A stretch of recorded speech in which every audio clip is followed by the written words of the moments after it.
Assalamualaikum warahmatullahi wabarakatuh. Shalom, Om Swastiastu, dan salam sejahtera bagi kita semua.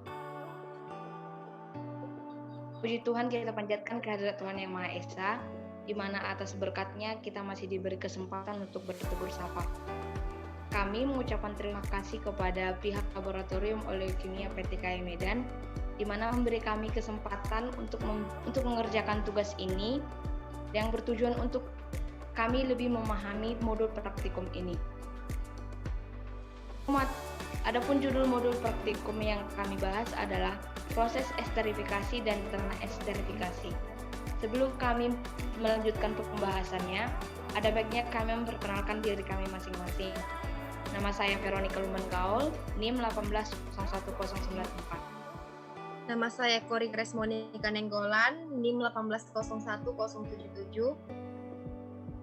Nama saya Egri Tesalonika, NIM 1801008.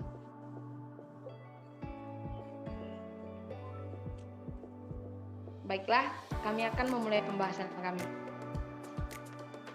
Proses esterifikasi dan transesterifikasi. Kita ketahui bersama bahwasanya proses esterifikasi dan transesterifikasi berkaitan erat dengan yang namanya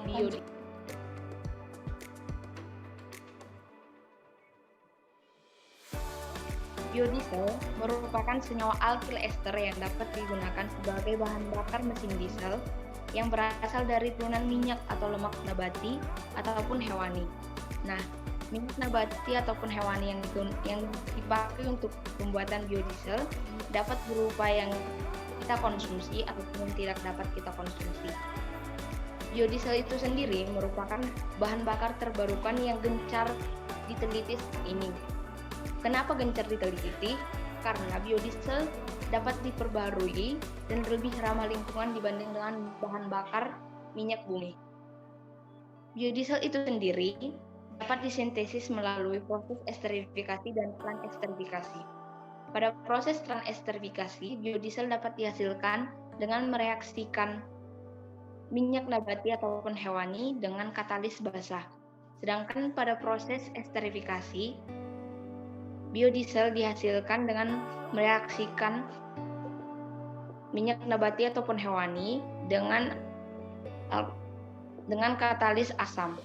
Nah, seperti pada reaksi yang kami tampilkan ini, di mana minyak nabati direaksikan dengan katalis asam pada esterifikasi menghasilkan yang namanya FAME atau singkatan dari fatty acid methyl ester atau yang kita kenal dengan biodiesel dengan produk sampingan berupa air. Sedangkan pada proses transesterifikasi, minyak nabati ataupun hewani direaksikan bersamaan dengan katalis basah menghasilkan yang namanya fatty acid methyl ester atau FAME dengan produk sampingan berupa gliserol. Pembahasan selanjutnya saya serahkan kepada Saudari Kori. Terima kasih. Baiklah, saya akan melanjutkan pembahasan selanjutnya.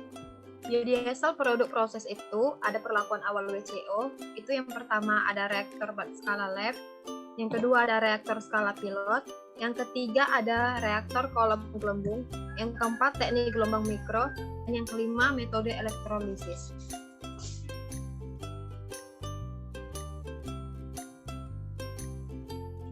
Pada prosedur esterifikasi WCO atau disebut minyak goreng bekas, itu yang pertama temperaturnya harus 55 sampai 66 derajat Celcius dengan menggunakan magnetic stirrer 700 rpm.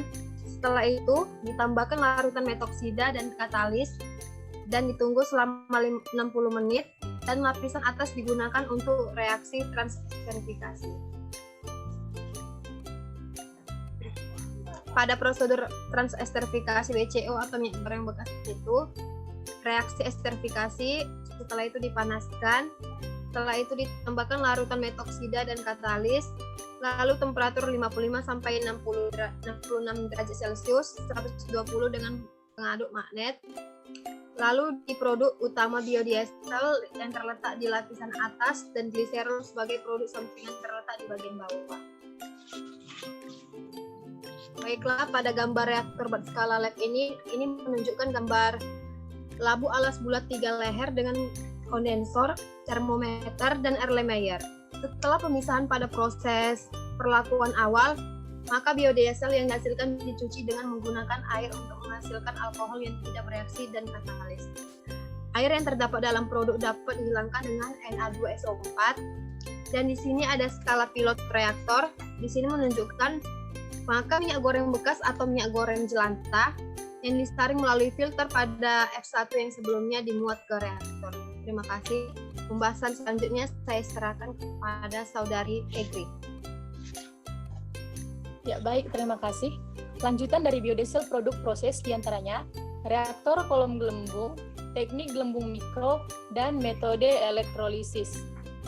Lalu, faktor-faktor yang mempengaruhi produksi biodiesel, diantaranya waktu reaksi, asam lemak bebas dan kandungan air, rasio metanol terhadap molar minyak, jenis alkohol, jenis dan jumlah katalis, lalu yang terakhir temperatur. Simpulan dari kelompok kami adalah biodiesel merupakan